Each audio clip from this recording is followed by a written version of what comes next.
On a beaucoup parlé de douleur de l'État d'Israël aujourd'hui. Alors on a décidé de s'offrir une bulle d'air frais, enfin je devrais plutôt dire un verre d'air frais. Auriez-vous pensé à fabriquer de l'eau à partir de l'air? L'idée semble folle, quelque peu prétentieuse, et pourtant, à la veille de Yom HaAtzmaut, agiter le drapeau bleu-blanc, une société israélienne a signé des accords pour fournir de l'eau potable via une extraction de l'air en Inde, au Vietnam, de pays confrontés à la pénurie. On s'arrache déjà l'invention. Regardez ce sujet de Betzalel Salem, on en parle juste après avec Ronnie Sarfati, ingénieur spécialiste de l'eau. Créer de l'eau à partir de l'air, c'est le pari fou remporté par la start-up israélienne WaterGen. Le procédé, cette machine va récupérer la vapeur d'eau qui se trouve dans l'atmosphère et la refroidir pour qu'elle se transforme en eau. Comment ça marche?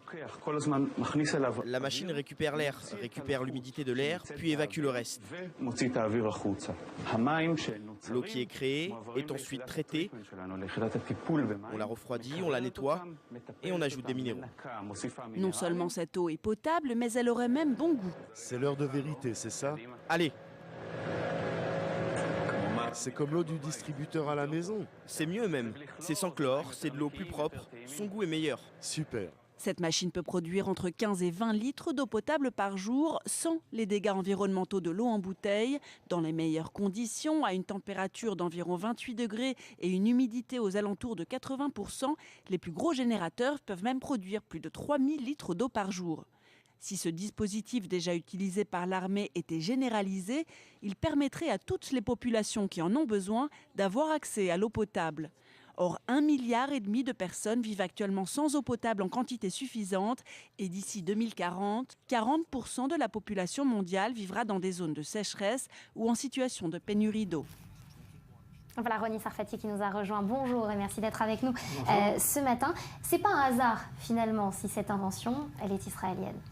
Alors, effectivement, en Israël, c'est le pays des technologies, d'innovation. C'est un pays où on a très peu d'eau, donc forcément, on innove, on a toujours innové. Donc, il y a d'autres pays dans le monde qui innovent. Il ne faut pas dire qu'il n'y a que en Israël que ça arrive, bien entendu, mais il y a beaucoup en Israël, beaucoup plus en proportion qu'ailleurs. Alors, entre eux, on l'a vu dans ce reportage, 15 et 20 litres d'eau potable par jour et de l'eau qui plus est très riche en minéraux, c'est donc très très appréciable. Est-ce que ça veut dire qu'on a résolu le problème de l'eau dans le monde ? Alors pas si vite, malheureusement. C'est un pas en avant, c'est certain. Cette technologie, elle permet d'avoir à peu près, par rapport à d'autres technologies qui utilisent en fait l'eau qui se trouve naturellement dans l'air. Vous savez que l'air, on parle toujours du taux d'humidification, du taux d'humidité dans l'air. Donc l'air qu'on a ici autour et qu'on a partout a de l'eau. Et cette eau, on la récupère. On sait déjà le faire depuis longtemps. Okay, l'idée n'est pas nouvelle. La connaissance d'une technologie simple n'est pas nouvelle. Mais avant, on faisait avec une technologie qui utilisait à peu près 3 fois plus d'énergie que ce que WaterGen propose aujourd'hui.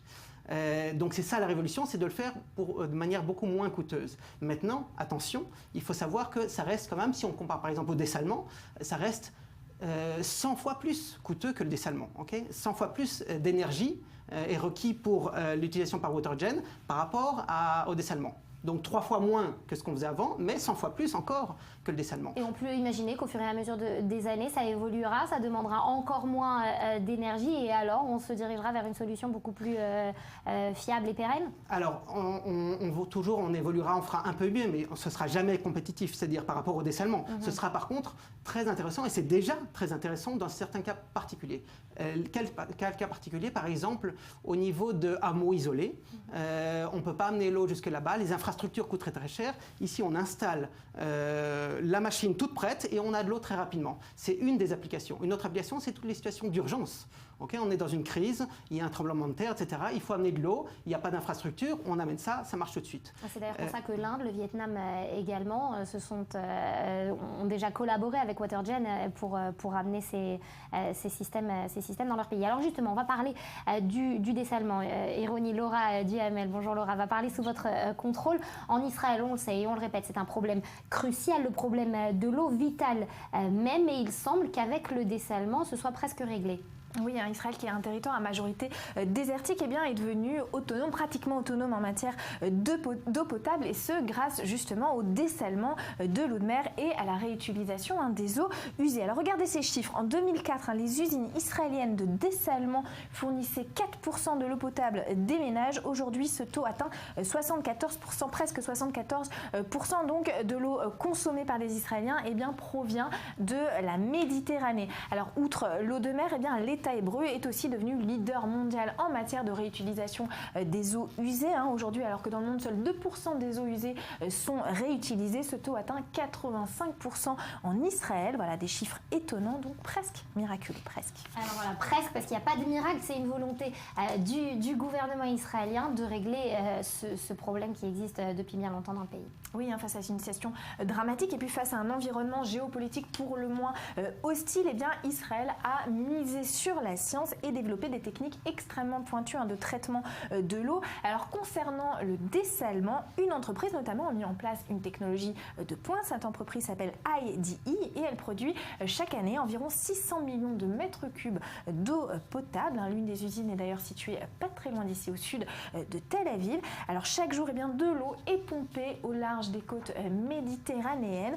Le procédé ne prend que 40 minutes. Et puis ensuite, cette eau est traitée dans des cylindres qui la filtrent sous haute pression et qui rejettent le sel, les cristaux de sel dans la mer. Voilà un procédé qui attire nombre de délégations étrangères très curieuses de connaître les tenants et les aboutissants de cette technologie, mais qui inquiète toutefois les écologistes, car non seulement ces usines sont situées en bord de mer, mais en plus pour fonctionner, elles dépensent énormément d'énergie.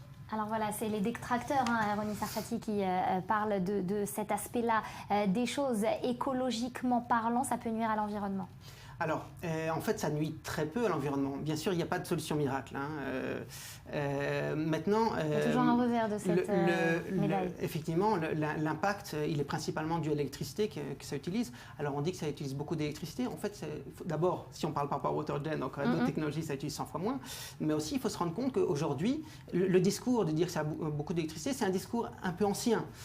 Aujourd'hui, ça utilise beaucoup moins d'électricité qu'avant. Et c'est là où les Israéliens sont très forts. Ils savent produire du dessalement avec très peu d'électricité. 3 kWh par mètre cube, c'est-à-dire pour 1000 litres, c'est extrêmement faible. Et du coup, ça s'exporte. Merci beaucoup, Laura, de nous en avoir parlé ce matin. Merci à vous également, Ronnie Sarfati, de nous avoir permis d'agiter ce drapeau bleu-blanc que demain et ce soir, tout le pays.